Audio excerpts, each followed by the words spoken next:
आमाच्या विशेष बुलेटिनमध्ये आपलं स्वागत आहे. पाहूया विशेष बातमी. निवडणूक निकाल जाहीर करण्याच्या कोर्टाच्या निर्णयावर प्रकाश आंबेडकरांनी तीव्र नाराजी व्यक्त केली असून त्यांनी हा निर्णय संविधानाच्या विरोधात असल्याचा आरोप केला आहे. स्थानिक स्वराज्य संस्थांच्या निवडणुकांचे निकाल 21 डिसेंबर रोजी जाहीर होणार असल्याचा नागपूर खंडपीठाचा आदेश त्यांनी चुकीचा ठरवला. नागपूर हायकोर्टाचा जो निर्णय आहे की ज्याच्यामध्ये डिस्ट्रिक्ट जजने जे निकाल दिलेले नाहीत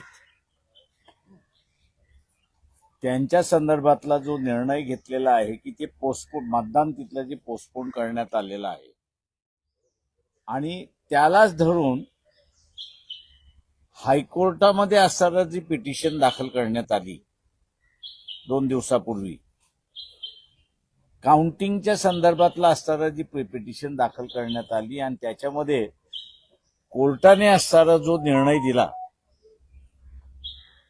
कोर्टाने जो असणारा निर्णय दिलेला आहे तो निर्णय पूर्णपणे चुकीचा आहे. अधिकार नसताना दिलेला निर्णय आहे आणि त्यामुळे आता एक नवा पेच निर्माण झालाय अशी असणारी परिस्थिती आहे.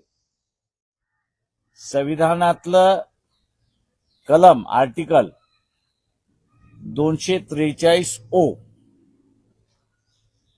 ए प्रमाणे जे 1 प्रमाणे कुठल्याही कोर्टाला हस्तक्षेप करता येत नाही जोपर्यंत इलेक्शन प्रक्रिया पूर्ण होत नाही तोपर्यंत.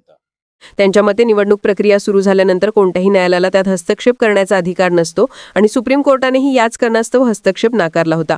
आंबेडकर म्हणाले की चिन्ह वाटपासारख्या बाबीत जिल्हा न्यायालयालाच सुनावणीचा अधिकार आहे, हायकोर्टाला नाही. निवडणूक कार्यक्रम पुढे ढकलल्याने नवी प्रक्रिया आणि जुन्या गॅझेटची सांगड घालण्याचा घटनात्मक पेच निर्माण झाला असल्याचे त्यांनी सांगितले. त्यामुळे थांबवलेली मतमोजणी पुन्हा सुरू करण्याची त्यांनी मागणी केली. ते म्हणाले की निवडणुकीची तारीख घोषित करण्याचा अधिकार फक्त निवडणूक आयोगाकडे आहे, त्यामुळे 21 डिसेंबरच्या मतमोजणीला महत्त्व राहत नाही. आयोगाने स्वतः कोर्टात जाऊन रद्द केलेली मतमोजणी पुन्हा सुरू करण्यासाठी विनंती करावी अशी त्यांची मागणी आहे. तसेच त्यांनी राजकीय पक्षांनी तुरुंगाची भीती न बाळगण्याचे आवाहन दिले. याशिवाय आंबेडकरांनी देवेंद्र फडणवीसांवर निशाणा साधत ईव्हीएम चिप कुठे तयार होतात हे मुख्यमंत्र्यांनी सांगावे असा सवाल उपस्थित केला. त्यांच्या म्हणण्यानुसार नागपूर हायकोर्टाचा निर्णय पूर्णपणे संविधानाचा भंग करणारा असून निवडणूक प्रक्रियेतील न्यायालयीन हस्तक्षेप अमान्य आहे. बातमीला लाईक करा, शेअर करा.